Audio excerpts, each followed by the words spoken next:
Welcome and thank you for joining us in on the Engine Builder Show. For today's topic, Gabe will be talking about how to outlast your competition no matter what storm comes your way. Thank you everybody for tuning in and enjoy the show.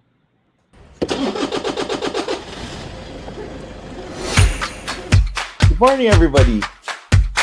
There was always a ton to learn.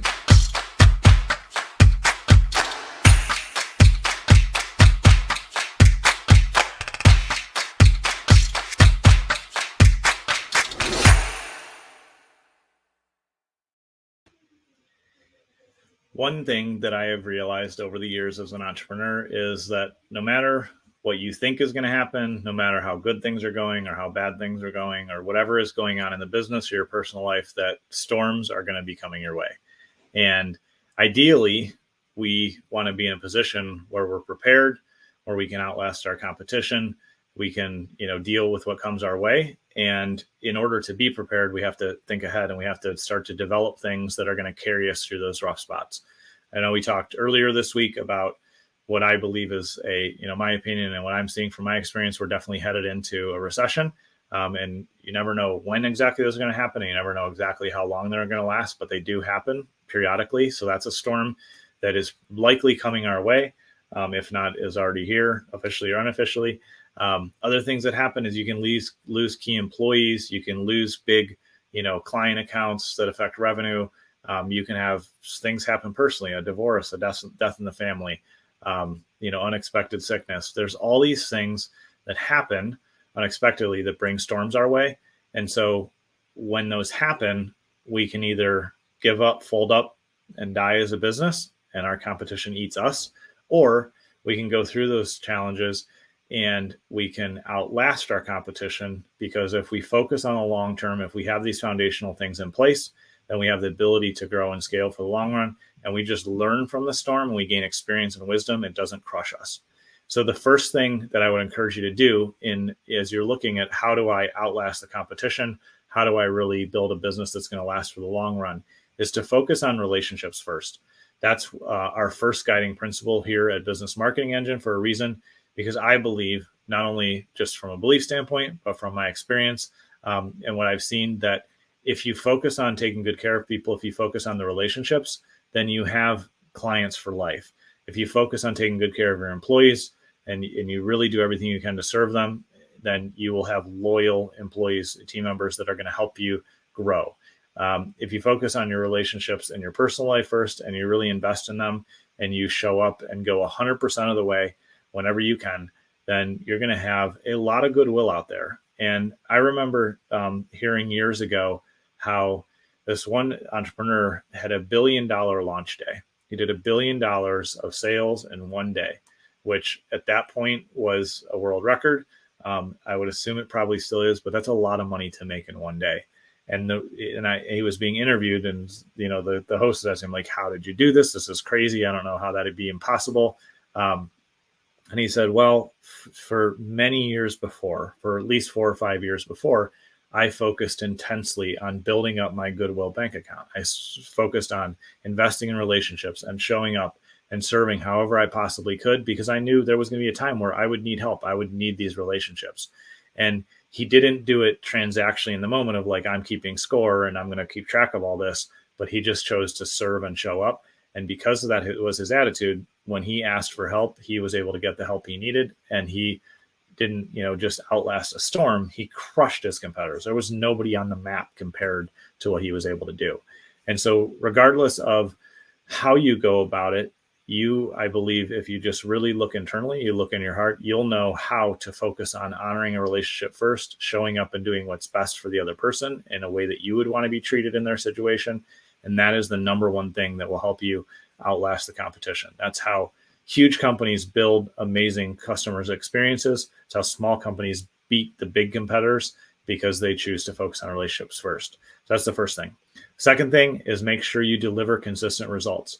People will leave your services, will stop using your product more from variability in the consistency, lack of consistency in what they get product and service wise, than they will for it not having the latest feature. Imagine if you logged on to Facebook today or LinkedIn, whatever one you may use more, or even YouTube, and it was not working today. And then a few hours later, it was working. And then tomorrow it wasn't working. And then it was working for a little bit, and it was off and on. You would just abandon the site eventually. That's what happens when sites, don't have good infrastructure and good tech, because if people can't consistently get on the platform and get value from it, then they're going to go somewhere else where there's more consistency. So don't worry about having all the latest features and all the latest, options in your service. Focus on delivering consistent results at a high quality level, and that will help you outlast the competition who is chasing new trends and new ideas, but they can't deliver on the basics. The next thing to really focus on as it relates to outlasting your competition and weathering the storms is eliminate all your non-profitable work. And that will help you build a war chest of cash. And so if it's often tempting to go, oh, well, like some work is better than no work, but there are probably a couple exceptions to that. But generally speaking, if you're doing non-profitable work, and you're in business to make a profit, then all you're doing is digging a bigger hole that will take you longer to get out of. And ultimately it will force you out of business. That's what forced me out of business years ago with my first business, is because I wasn't profitable. If you're profitable and you've eliminated all the non-profitable work, then you're going to be able to build a big war chest of cash. And it means a little blip in the economy when there's a recession isn't going to matter. You lose a big customer, that's okay. You can go get more because you have cash and credit, and you have, really have health in your financial world. And so that's really important. And the last thing, which I continue to learn a lot about, and a friend of mine, Brandon Poland, talks about this a lot, which I really enjoy, is building a moat around your business to protect yourself. So the basics of that, there's a lot of ways to do that kind of tactically in your product and your services and things like that. But the basics are always important to look at first. The basics are, do you have liability insurance? Do you have a CPA you're working with so you're up to date on your taxes? Do you have, strong contracts in place that clearly specify what you do and what you don't do? Have you taken the time to, make sure your legal entity is formed correctly? All of those things create protection so that if something bad happens, it doesn't have to affect you as negatively as it would if you didn't have that mode of protection. The other thing to think about as you look at how do I build a moat around my business is making it in a positive, healthy, and ethical way difficult for people to say, you know what, I'm just going to switch from you to a different service or competitor because of the value they would lose. Not just contractually, yes, you should have contracts in place that protect you and your client and are fair and ethical, but you should really be stacking up the value in such a way that folks may find it hard to leave because it's difficult to, leave you and not get the same value somewhere else, leave you and then have to take on work themselves that they don't want to do. There's a lot of ways to be intentional about how you engineer this mode of protection around your business and yourself. And so just to recap, if you want to outlast your competitors and go through the storms that are guaranteed to come your way as an entrepreneur, regardless of what type of storm they are, focus on your relationships first. The relational capital is the most important capital to have in life and especially business. Deliver consistent results.